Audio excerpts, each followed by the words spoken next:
Mighty_Oregon sends in this one. Mailbag question. Hey, Spencer, the last time Oregon played these teams, they won and we lost. Idaho, Boise State, and Washington. We play all three of these teams this season. Can the Ducks beat all of them this season? Revenge? Let us know in one of your upcoming shows. Go Ducks. First of all, just a quick correction. I think you corrected yourself later in the YouTube comments when this got submitted. Oregon has never lost to Idaho, which used to be an FBS program, by the way. You go back and look at the conference affiliation history of Idaho, kind of interesting. They've been all over the place. They were FBS, they've dropped down to FCS, and the Kibbe Dome is kind of sweet.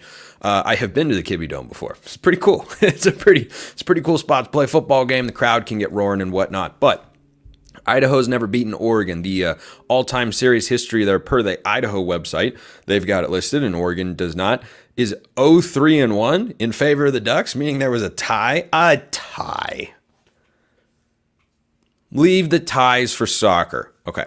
So the Idaho, okay. No one's gonna have a problem there. I'm gonna be at that game, and I'm very excited about it.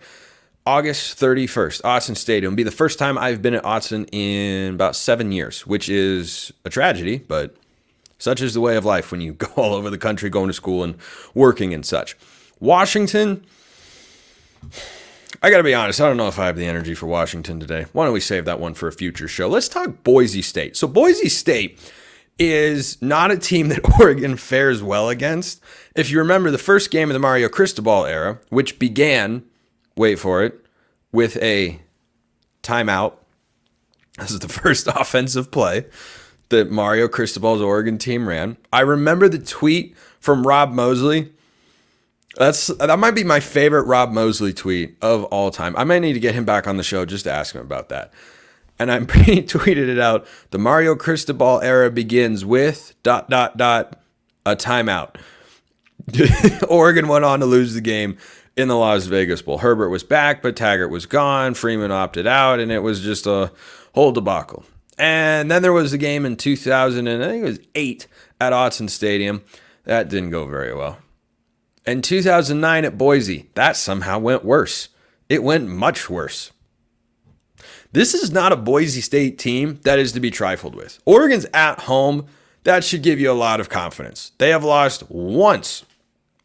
Just the one time in the Dan Lanning era at Autzen Stadium, and that was the two guys who thankfully are gone. They are long gone and not going to play for that team up in Seattle anymore or coach for them. So that's the good news. The bad news is that though Dan Lanning hasn't seen Boise State before, and most of these players haven't seen Boise State before, that energy can kind of percolate and kind of filter its way up to the highest level sometimes, or at least it feels that way as fans. I think that's a very, very natural reaction there. And the other thing is Boise State is going to be a good team.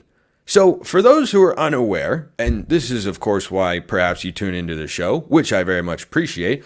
I gather such information or follow over at Locked On College Football.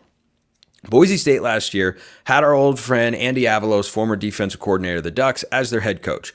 Things were not going well last season, and they relieved him of his duties.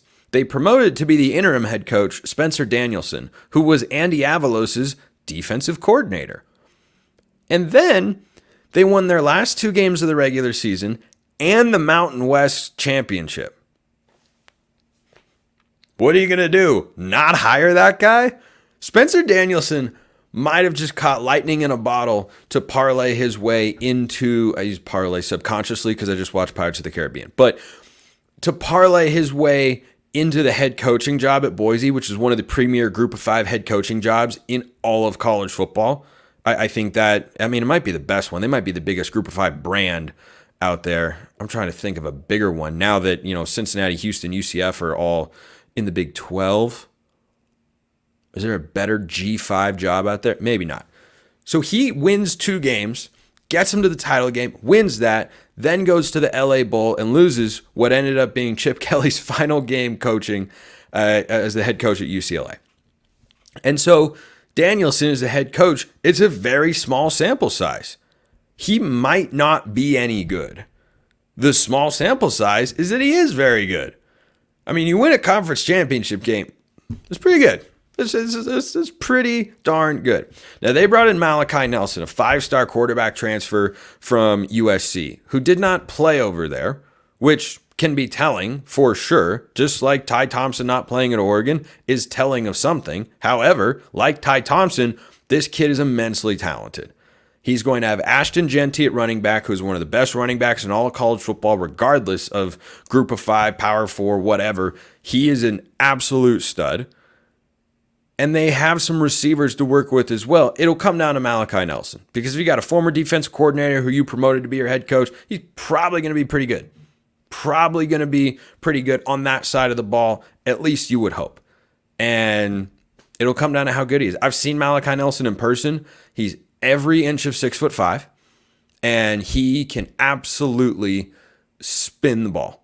I mean, he's just got to rock. It's about all the little things. Got all the arm talent like Ty Thompson, but you just got to be able to put it all together. So that's the Boise State game. Like that's kind of the game at a glance. And if you have any more questions about it, of course, submit them away. Mailbag is always open, like I always say. But I like Oregon's chances in that game. Should they overlook? No. I mean, you shouldn't overlook anybody. You can't overlook Boise. And I don't think Oregon fans should. The Ducks will be a sizable favorite, but the Broncos are the favorites in the Mountain West this year.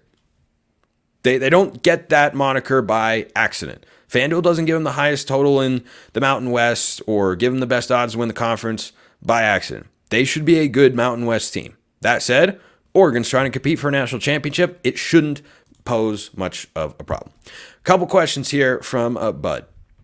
Why is it that very few universities are elite in both football and basketball? It seems they get labeled as one or the other. For example, USC and UCLA, Kansas and Kansas State. Yeah, so to tie this to Oregon, because obviously this is an Oregon show, it's one of the things I very much appreciate about Rob Mullins, the athletic director. It is hard to be good at more than one sport because you have to have, like, running a program requires so many people behind the scenes. You have to have an athletic department and an athletic director that is fully committed to making that sport the best it can be. You got to give them the resources that they need. You got to give them the funding that they need. You got to give them access now to NIL dollars so that they can bring in the sort of players. From an athletic director standpoint, you also have to care. If standards start to slip, you got to hire a new head coach. Think about Mark Helfrich. He had 2 great seasons as head coach. Well, actually 3 pretty good seasons, frankly. And then he collapsed in the Alamo Bowl. And, Vernon Adams getting hurt. That did not help in any way, shape, or form. Then they go 4-8. Boom, you're done. That's what a high standard program does. When you say, hey, we expect to win at a high level, compete at the highest level, play at the highest level consistently, not going to tolerate down seasons. Goes out and, starts the whole coaching carousel that we've been on for the last several years. But that's what it comes down to. Like, there's a historical component as well as to, like, you can find random instances of, this program is great and there isn't really a rhyme or reason. Like, why is Oregon State baseball great? They hired the right coach. And then when they hired that coach, not Mike Riley. I can't believe I said that. I'm actually embarrassed that I said that. Really embarrassed that I said that. Like, I really can't believe I just confused Mike Riley and Pat Casey. I've met Pat Casey's son before. Yikes. I hope he doesn't see or listen to this show. He's an Oregon State guy, so probably not. But you hire the right coach, and then you do what is required to keep that coach. So UCLA football, for instance, I don't think that's a serious program. They hired a great defensive coordinator in D'Anton Lynn. They let him walk to USC. Unserious program. Not going to be great. Not fully committed. That's what it comes down to, is buy-in. One more quick mailbag question here. Actually, we're going to have to save that one for another day. But yeah, I like that question. And Oregon's athletic department, consistently one of the best in the entire country. I mean, volleyball is really good. Softball was at a regional again. Baseball, I'm going to talk about, it's in a super regional again. Like, there is a desire and a commitment. And those are the 2 things that you need. Not every place has that. We also got to talk about eBay Motors. Passion, drive, and patience. The formula for winning championships is also what keeps your ride or die alive. eBay Motors has everything you need to maintain your vehicle and level it up to peak performance. Superchargers, roof racks, exhaust kits, LED headlights, and more. Whether you're into speed, power, or style, eBay Motors has you covered. With over 122 million parts for your number one ride or die, you'll always find exactly what you're looking for. And with eBay Guaranteed Fit, your part is guaranteed to fit your ride every time or your money back, because with eBay Motors, you're burning rubber, not cash. With all the parts you need at the prices you want, it's easy to make your car the MVP and bring home huge wins. Keep your ride or die alive at ebaymotors.com. Eligible items only, exclusions apply. eBay Guaranteed Fit only available to U.S. customers.